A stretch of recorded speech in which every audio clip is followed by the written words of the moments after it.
In this video, we're going to tackle one of my favorite modern day jazz drummers, Greg Hutchinson. Greg, to me, embodies that feel of Philly Joe and Kenny Clark. He's like the modern day version of those guys. Greg studied with Kenny Washington for years, and to me, he's a great example of how to take that great bebop vocabulary that guys like Philly Joe and Kenny really pioneered, and they moved it into the realm of today, where it still sounds connected to that, but it's been advanced in terms of taking it and trying to move it along so that it sounds relevant today. It just doesn't sound like you're playing stuff that was invented, in the 40s and 50s. So I wanted to pick a lick that kind of embodied that. So the lick we're going to do today, and it's also a little bit longer of a phrase. To me, it embodies the whole Philly Joe, Kenny Clark way of playing. It's an up-tempo phrase, which those guys really shined at.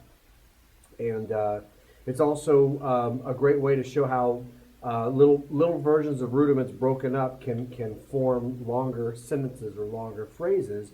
You don't have to just think of those individual rudiments. So to break down the phrase goes like this: 1, 2, or 1, 2, 3, 4.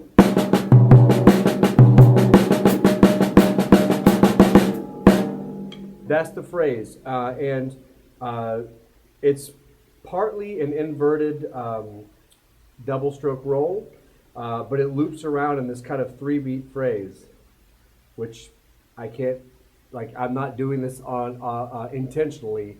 It's amazing how much of the best solo ideas are somehow bent in these 3-beat phrases. 4-beat phrases would be too predictable, and 9-beat phrases would be too unpredictable. There's something magical about taking 3 beats of something and looping it. It actually comes from New Orleans music, which is a whole other video series that I'm not going to get into because we'll be here for 30 minutes, so if not longer. So, but the phrase itself is going to start right, left, left, right, right, right. So we'll start right, left, left, right, right, left, right. That's the whole phrase. 1, 2, 3, 4, 5, 6.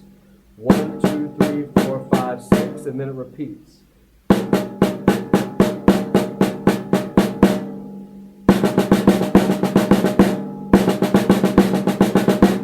Then we move that first double to the floor tom.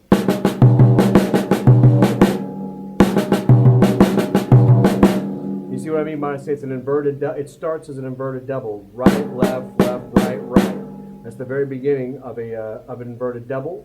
Then we just add two more alternating strokes. So after that phrase, then he just plays a couple of alternating singles with the accent in the right hand. 4 more notes. Then after that, he's going to play a paradiddle to turn it around, so we get the left hand accent coming in. So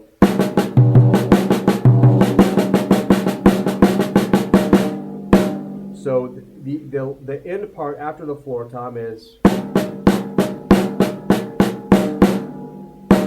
So right, left, paradiddle, left, right, left. So if I combine those two phrases and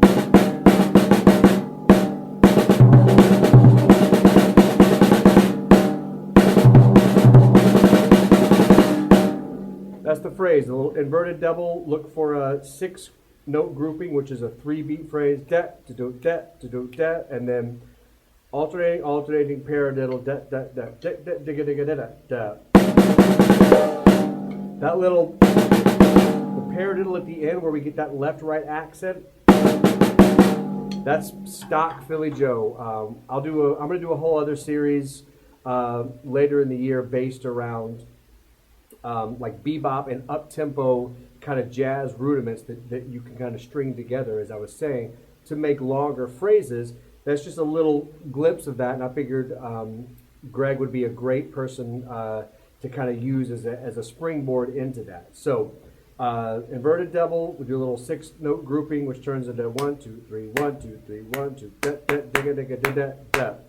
That's the entire phrase. Now, what I want to do on the way out is I'm going to take those two little pieces. I'm going to take actually three pieces of it. One is just the inverted double stroke. And when I play the inverted double stroke, I'm accenting only the rights. I'm going to take that little fragment, I'm going to take the 3-beat fragment,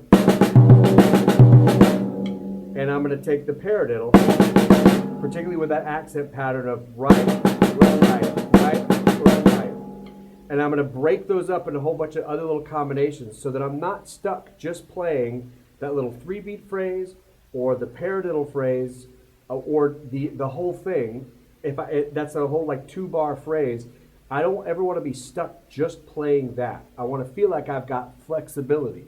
So on the way out, I'll do a little short solo where I'll mix and match those little different patterns to see if you can't pick up on those. But even if you just come away with that one little Greg Hutchinson lick, it's a great lick to play either fast or if it's a medium tempo, to play double time. It's nice and crisp, and it's definitely connected to that Philly Joe, Kenny Clark, Max Roach bebop soloing that I think we all love so much.